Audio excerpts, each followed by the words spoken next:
Across the world in New Zealand, the late 19th century saw another gruesome scandal. Minnie Dean, born William McCulloch, settled in Winton and beginning in the late 1880s took in children for a fee. She advertised herself as a caregiver and could have up to 9 children under the age of 3 at her house, the Larches. Infant mortality was high at the time, and 2 children in her care died in 1889 and 1891.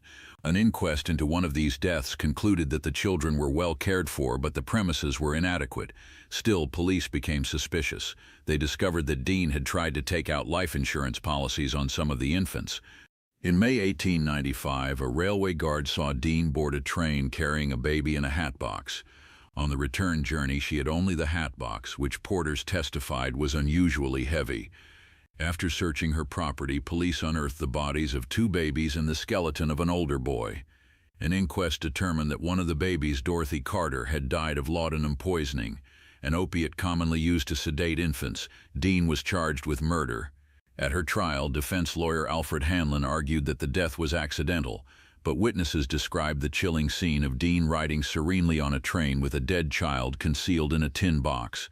The jury found her guilty, and she was hanged at Invercargill Gaol on 12 August 1895, becoming the only woman ever executed in New Zealand. After her death, Minnie Dean became a folk bogeyman. Parents warned misbehaving children that she would take them away. Songs and ballads told of the woman who carried hatboxes containing corpses, while Dean was undoubtedly responsible for at least one child's death. Historians note that desperation and lack of childcare options drove many women to baby farming, and authorities failed to regulate it. Dean's case exposed the stark realities of poverty, unregulated childcare, and the social stigma surrounding single mothers. It also shows how a real crime can become mythologized. Dean's story passed into legend, leaving her ghost to haunt New Zealand's cultural memory.